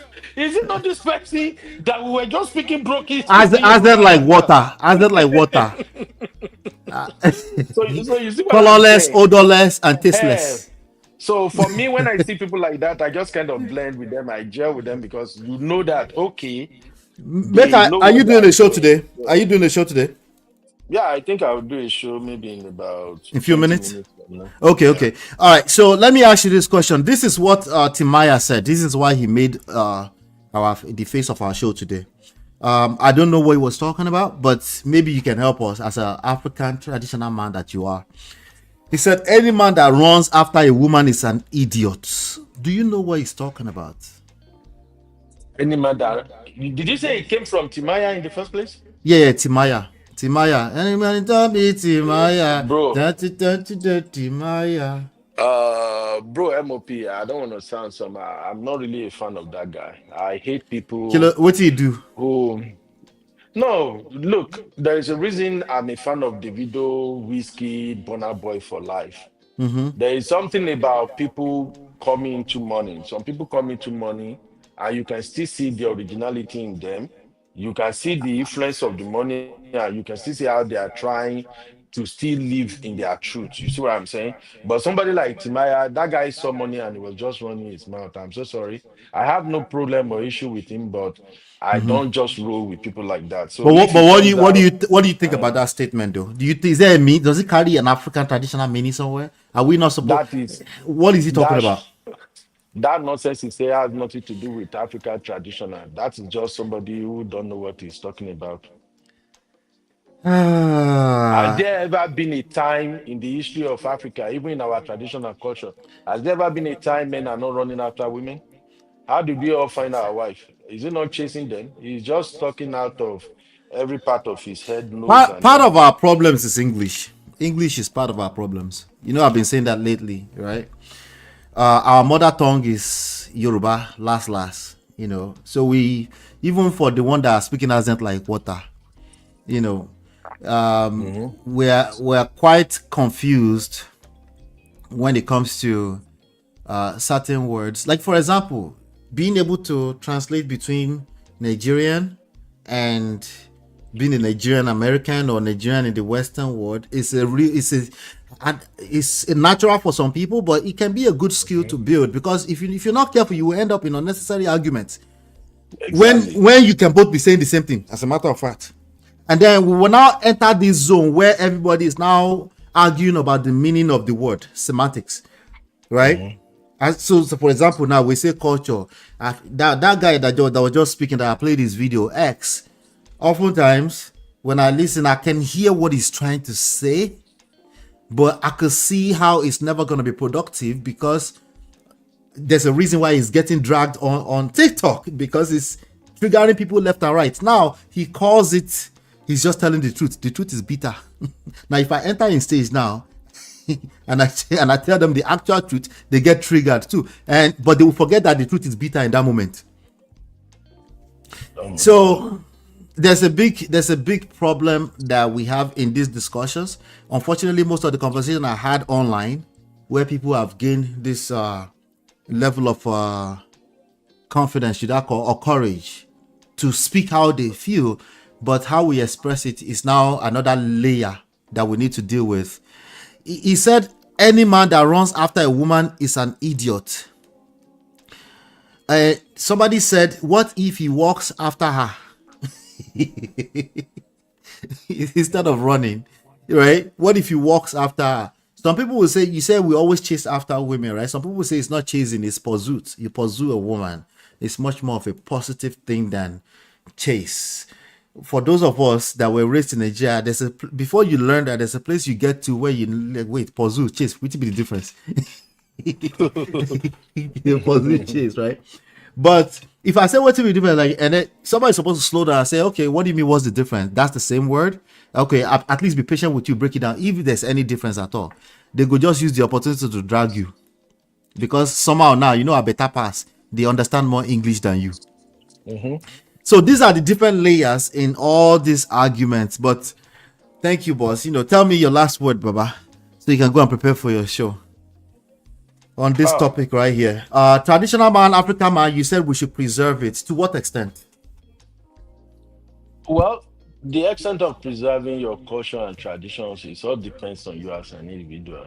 For me personally, I'm always proud of my culture, I'm proud of my heritage, and no matter where I found myself, I'm always a Nigerian. So it's an individual thing.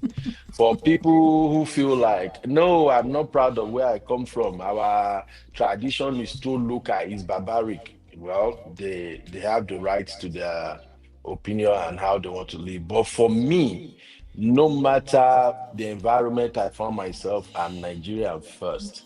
And I'm so proud of that. And it's one of the things that me In my personal life, he earns me a lot of respect, even among my white colleague, my African American colleague. I've lived here and I've seen how they move. For instance, when I was driving Uber, when they ask you, "Oh, where you from?" and you say, "Oh, I'm from Nigeria," and then the next line of questioning, "Oh, how do you like Americans so far?" And I always tell them, "Oh, America is great. It's a fantastic place, but I love my country, Nigeria, though." And then when I look at them from my rear view mirror, I can see the disappointment in their face because ultimately, Why? maybe what they were expecting is, oh, when they say, "Oh, how do you say America?" though, they expect to say, "Oh, America is way better than my country. My country is this." No, fuck that shit. Oh, sorry, MOP. I don't do all that. My country is my country. If you no agree, you no agree. You and even at work, Okunayo, Ahelo. Go wherever ahead. I find myself, whenever that conversation comes up, I always tell them, "Hey, I'm a Nigerian." Even when some issue comes up and I know it's gonna degenerate to maybe argument or something, I always tell them first, "Hey, I'm a Nigerian. We are loud when we speak. That doesn't mean I'm being disrespectful or anything. That is just who I am as a Nigerian." So after I say that, if I go ahead and explain myself, if you have problem with it, to your turn to each, I don't give an F. So that is just me. So when it comes to culture and tradition, for those who want to be AAN, they just want to throw their own heritage, their country, their cultural tradition. They want to throw it under the bus. Good luck to you. You are an amazing person. Now, for those who will stand their ground and say, "Hey, this is who I am." Oh, fantastic. I've seen Indians, I've seen Asians. These folks don't change anything about themselves and they are not offending anybody with it, but it's just who they are. You see, Indians, they go about their business, they are proud to be called Indians, and they are successful. So you see Nigerians, you see Ghanaians, people from all over Africa, Cameroonians, I see a lot of them, nurse practitioners, doctors, engineers. They are still proud of their heritage. So So Uncle for Beno, there is a those, show that we need to set up, right? There's a show we need to set up to talk about. You're right. Some women do come on the internet and just absolutely drag our culture in the mud. But there's a root cause for that. We need to get to the bottom of it. We need to set up that show. what do we need to discuss about that? To change their mindset, or No, how, what we're gonna just do about it? so at the very minimum, let's even say we want to do brotherhood. Let's yeah, let's even say we want to do brotherhood, right? Eh? When our brothers encounter these conversations, right?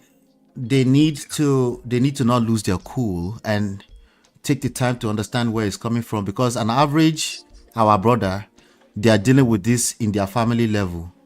It might not show up as a direct attack at the culture. It might just show up as a pushback.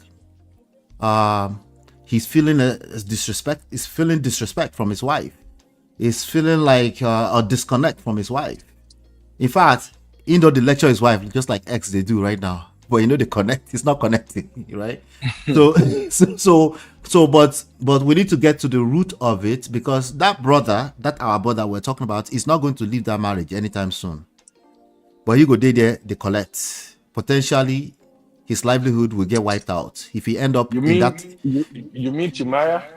No. Just in general. I'm talking about general, our brothers. Oh, Just our okay. brothers. Our brothers that will see a Timaya post and feel good in the short term because it sounds so good. But he still has to go home and collect.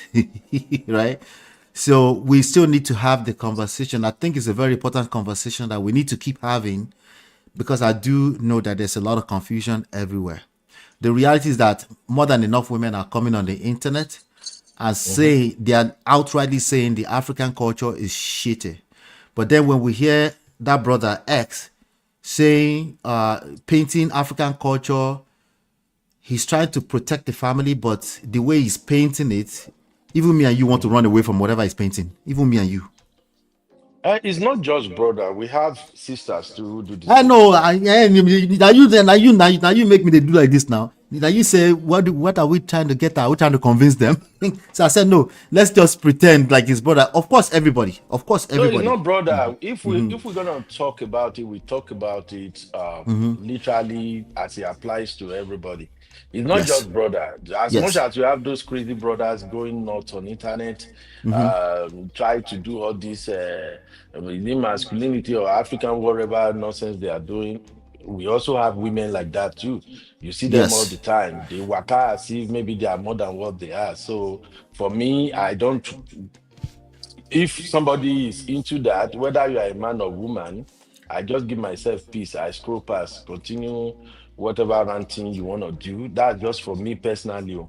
But if it comes to discussing it, may I just like to like let's put it all on the table. If you are Yeah. doing this, if you think is giving you it's making you to go ahead in life, continue. God bless your husband. That's But it. if That's it. you know that or if you are the only problem is when you are trying to force it on other people, like, oh, forget it. Maybe you they use phone, maybe you they use network, you they use internet. Africa, wait till you get. Well, I don't think I'm interested in that conversation. For all I care about is for me personally, I'm African, I will always be an African. I don't ever fancy I'm gonna be in America, but when destiny say we're No gonna be there, worry. When we glory set be to God. no worry. When we set it up, you go there interested. Don't worry. No You're wahala, gonna interested. Thank you so much for coming up, and we'll join you in a few minutes here. no wahala, but thanks, man. All right. All right, everybody. So, Maya said, how many years would these same people cry online about this? Let's see. GSA is painting chaotic families that will just chatter to pieces. Now, with regards to that Timaya thing that he said, somebody said men in their 40s without a wife are harmful substances commonly found in our environment. Okay, somebody will reframe that same sentence. Okay, this is for everybody who heard what Uncle Bendo just said and felt the same way he felt, right? Like he's not interested in the conversation. This person that said men in the 40s without a wife are harmful substances commonly found in our environment. Somebody don't take that worry to another level. The person is now saying African men are harmful substances commonly found in our environment. That's how somebody is, a woman right now on the internet is framing it, right? That woman, right, can potentially have like a small aspect of their life, a painful part of their life where your own daughter can relate with their pain. They end up in their ecosystem. They listen to them. You know, faith cometh by hearing. Before you know it, they take on their belief system. Now you end up with daughters, right? It could be any one of us with daughters, right? You end up with daughters that are confused, roaming around our streets, not want to, but not capable of creating a family, right? So that is a problem. So that's something we need to talk about, right? So it's a conversation that needs to keep happening, so that, because me, I'm here for it, we'll keep debunking any of the myth in any of the talking points. Some things are just talking points, some things are just semantics, some things are just too dangerous to let it slide. You feel me? So for example, if you say any man that runs after a woman is an idiot, there are two things he's trying to accomplish here. He's trying to chase clout, or he means what he said. He's feeling a certain type of way at one point. He's trying to say don't be mumu for woman, right? But what's the context? But we know enough people are gonna bite, enough gullible men are gonna bite this statement because they can connect with the pain, and they'll run with it, and they'll get back home and they will repeat their reality. They'll collect premium woto from that same woman that they don't have the strength or courage to leave. So they will be basically showing somebody's daughter woto, just like some women are showing somebody's son woto, and you don't understand where it's coming from. So once we see these headlines, it seems catchy. It seems like, what is he talking about? Like, anytime I feel like it can be connected to our all individuals' life, directly or indirectly, I will tackle them, or I might just leverage them to gather some more people. The same thing they're doing, maybe not intentionally, right? Somebody said, not when she has Yemi Alade's ties, meaning he's going to run after her like an idiot. You see, enough men are saying, what the hell is he talking about? So we do have some fine men that can relate with whatever pain he's going through, right? Somebody said, now money you get, you fit no get sense like that. And that is a man who left that comment. But I guarantee you somebody can connect with that. Somebody say, as plantain seller, don't hammer. You don't turn quote and motivational speaker. But before we end today, I think I should really analyze what X was talking about here. And yeah, let's sorry, I'll put you guys straight again, but I'll be pausing it so I can address some of the talking points here. Abandoned with their children were again respected by moving with another woman. Impregnate her. She has 3 children again. Abandon her, moving with another one. Impregnate her, give her 4 children, moving again with another one. Then move to Cyprus. That is how to respect a woman. African culture needs to evolve. You see weak men, okay, that don't know themselves. So let's correct that. Okay, I'm going to come from a place of strength now. As a strong Odogu man that I am, don't get it twisted. Culture evolving is not a choice. It is not a choice that women made. It is not a choice that man can just accept, oh, take me, oh, just evolve my culture. No, it is not. It must be something else that X is talking about here. I don't know what it is, or outside of maybe some selfish double standard that men have enjoyed for the longest. There's double standard on both sides. Men do enjoy some double standards. Women do enjoy some double standards. It's all fair. And it is just very bad when we get into a place where we're competing with each other as a gender in terms of who has the biggest double standard. It goes back to personal issues. It's a personal level issue. We try to paint it as a societal, social thing. It's a personal issue. It might be confusing because you have a woman who come on the stage, your stage, who says African culture is terrible. That woman doesn't know what she's talking about too. But as men, we need to be able to decipher that, discern that, and say, what do you mean? Because the African women that I have around me, they might not be the most traditional cultural. They embrace the culture. We have Portia Williams embracing Ashwebi. So that's culture. In fact, most Americans that I know, they find our culture fascinating. But when we're talking about human behavioral stuff, right? And we're not calling it culture, when right in your face it's evolving and you think it's somebody's choice, there's a problem. In fact, if I was to say weak, that would be weak. To think that culture stays in one place. That's us crying to be the victim of our own circumstances. Who's going to win? The victim will continue to be the loser if he continues to cry, because honestly, there's no real perpetrator here outside of nature. Culture evolves. It's not a choice. We can sit out there and cry about that all day long. It's not going to change anything. If anything, it disconnects you from addressing the real issue. Obviously, that is not being objective. I don't know about weak or strength because I want to be nice. But it's not being objective to hold on to a culture that's obvious, that's left you for the past 50, 60 years. It's not healthy. Now, we can get to some specifics. Some women, they do move mad when it comes to the family structure. They try to bring societal stuff into family structure, and they try to make partnership compete with leadership. There's no competition between leadership and partnership. Those are two different entities altogether. Those are two, they don't need to compete with each other. If they have to compete with each other, that's coming from a place of weakness. That's coming from a place of somebody who is intimidated clearly by our very nature. As in, like, we evolve. It's just the reality. Let's keep going. Begin to praise such nonsense. And all of us, unfiltered, myself and every other person who says, no, we're not going to evolve to such a stupid mindset, we become canayo, we become foolish. Therefore, you don't have to be foolish. You can just be open-minded and listen to other people.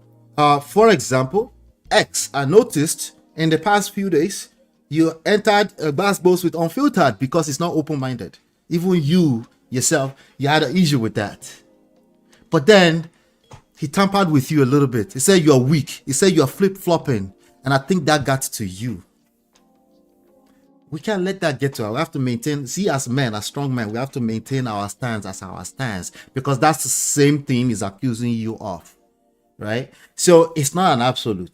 It's okay to feel a certain way in this side. It's okay to feel a certain way another day. It's okay as a human being to have different moods, different day. Maybe it's also being driven by other things you heard. Maybe somebody triggered this thought in you.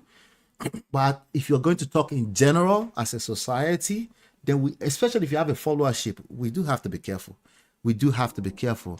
Again, this culture thing that is just a stagnant thing is false. You need to give it another name, because that's not culture, because culture evolves. It's moving. It's moving. And no, you don't embrace culture more than us. We all embrace culture and tradition. All of us, we do. Unless there's an aspect of it that's no longer serving us. Right? Or as an individual, or a group of people say, hey, there's no value in this for me. What is value? It's not, you don't get to define value. The people get to define the value. The market, they define value. If they say today, I don't want to wear agbada anymore, it's suits that we're wearing to office now, like every bank in Nigeria, then so be it. That's just what it is. Well, that's just sad. That's just part of, well, do something about it. What are you going to do about it? You're not going to shame us into submission. You're not going to blame us into submission. You better come up with something a lot more valuable. Give me a reason. Give me a reason for me to go back to whatever it is you're suggesting for me to go back to. Not me personally, because I want to be like Reno Mokri and dress in native too. Wear our stuff from head to toe. There's a video today. Let me see if I can find it. Well, I can't find it. It'd be hard to find it. Reno Mokri was asked by one guy on Arise News TV. He was like, oh, wear our stuff. This is how we build Nigeria. And the guy was like, tell that to the government. You can't blame your followers. It is weak to blame your followers. You can't say things like the followers didn't allow me to lead. That is precisely being a victim. That is precisely coming from a place of weakness. It just tell us that you're not able to lead these followers. Just give up. That's the way it works. That's the reality. That's the truth. It's harsh. It's brutal. It's honest. And it's a hard pill to swallow. Remember? That's the truth. Everything else is not the truth. Culture being a stagnant thing that never changes, it's not the truth. That is not truth. That could be a personal truth. That could be a wishful thinking. That could be a fantasy, because I see a lot of the followers fantasize that will somehow someday come back. It's not coming back. It's over. Elements of culture can come back and go in cycles. Like, for example, you might see people wearing bell pants now. That's part of culture. It might come back from the 70s. Yes. Why? Because it's trendy. Value. It creates value. One word, value. Well, we have to be leaders. You know how to be leaders? We're objective. We don't try to control things we can't control. It's a loser's battle. More so because there's more than enough we can control. We can start with ourselves. We can start with our ability to be objective, right? We can start by being open-minded. Open-minded doesn't mean you just take in anything. It just means you can receive information, knowledge, wisdom, insights, and you can decide after all of that. Don't shut off. You can decide after all of that and say, no, I prefer my African culture. At least you'll be coming from an educated standpoint. Let me see if there's more here. We're running out of time. There's a lot of things that was said. A lot of things was said here. So, before you blame African culture, before you blame your husband's culture, before you bring your husband and begin to attack him, begin to demand faithfulness, whatever you call faithfulness, begin to tell him, oh, you must not cheat, whatever you mean by that. We'll get into it, okay? The issue is not African culture, okay? The issue is unfaithfulness. Can we go back to that topic and deal with it? Right? Because it's very simple. All you have to do is be transparent. Oh, it's hard. Maybe just as hard as staying within an aspect of quote-unquote culture that you don't want to stay in, right? All you have to do is be transparent. That should be easy.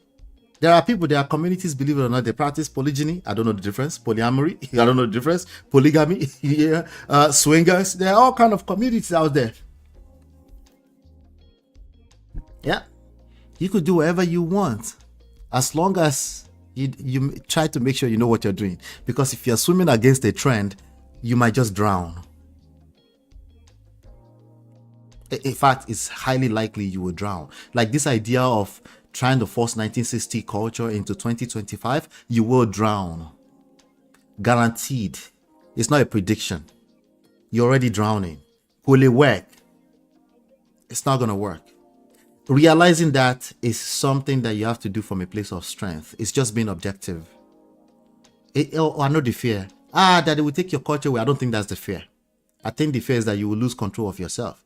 You never lose control of yourself. No one can control you. You have boundaries. You can also leave that marriage or that relationship if you don't like them. If the person no follow your lead, no follow your vision. Maybe there's a mission and they're not submitting to the mission. In your opinion, you think there is a mission. Somebody said without mission, there's nothing to submit to. But there's a mission. They said, I don't like the mission. I don't want to submit. Oh, you can cut them loose. Somebody said the other day, leave her at the restaurant. I was like, yeah, clap for yourself as long as you can do it with your full chest as a masculine odogu that you are. Please do that. If you come on the internet, I'll drag you like the simp that you are. Because clearly you're trying to beg a group of people to submit to something they don't want to. So are you encouraging them to leave? No, I'm telling you that there are more than enough people that will follow your lead. But also, before you worry about that, can you first of all make sure that you have value for people to follow? If there's no value for them to follow, they're not going to follow. It's as simple as that. When I say value, that can be very funny because people say, do these people have values? All these women that are dressing naked on the internet, you're telling on yourself. How did you see them? Let me check your discovery page right now.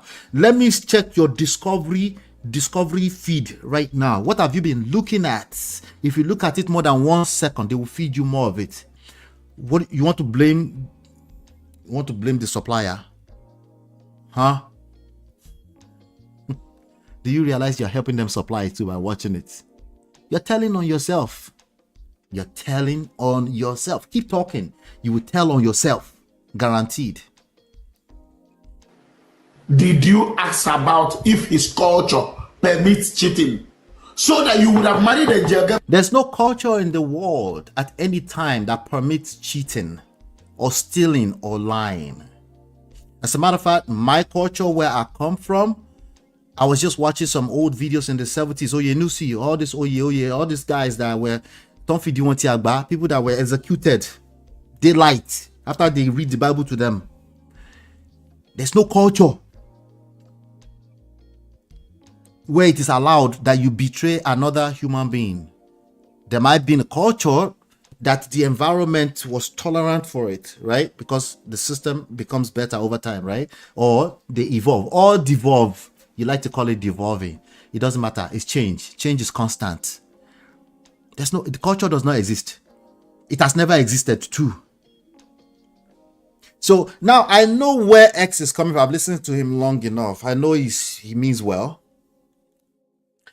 But the solutions I disagree with, because most people that are listening to it are a bunch of simps who think they're just going to get a free pass at leadership. It's not going to happen. You're going to have to be a leader. You're going to have to be a leader. And you know the funny thing, it doesn't mean you can have your cake and eat it at the same time. Usually it means that. But I'm just saying, the issue here is you're making matters worse for yourself. You're on the internet arguing with people that say they don't want to follow. Could it work? It cannot work. I'm going to leave it at that because I think it's the same repetitive stuff in circles and circles. Let's leave it at that. Let's go join Uncle Bendo, shall we? I think we should do that, right? So you turn around and call some men foolish because they decide to be objective. That's not going to work either because usually they are sure of themselves. They're not arguing about this kind of stuff unless it's entertaining sometimes.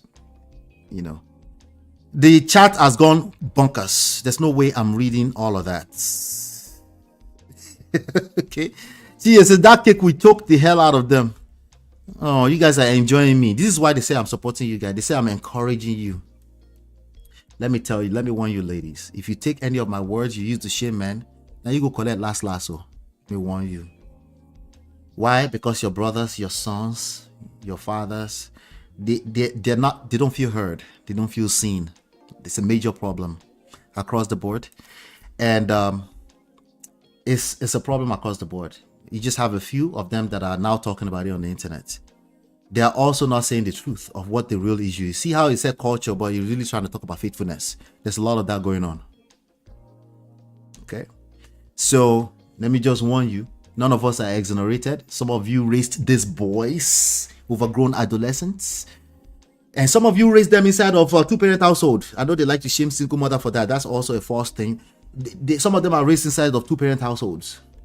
Does that mean we should encourage single motherhood? You guys know the answer to that. That's a no. We don't encourage that. I understand fully well that for the most part, this is a circumstantial issue. That's what happens when you are knocking, and at the same time, you're arguing with the family structure.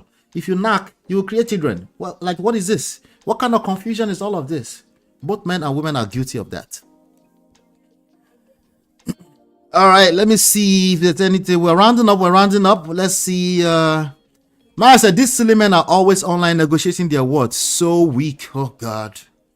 I hate to agree with you on that, but I do. Let's see. I see you now, don't tire. Let's go and join Uncle Beno. Okay, Uncle Beno is going live. Let's go and join him. Hit the like button, share, subscribe. In no time, I promise. I'll be back in due time. Okay. Thank you always for supporting this platform. Share, subscribe. Go subscribe to the Clips channel as well. Just type in Man of Prestige Clips. You will see all the videos up there. Hopefully, you've been enlightened and educated. We'll see you on the next one. Peace. Girl, it's your love that I've been missing. I miss all your hugs, your touching and kissing. Me love on the floor, the couch in the kitchen. One love enough, we done enough.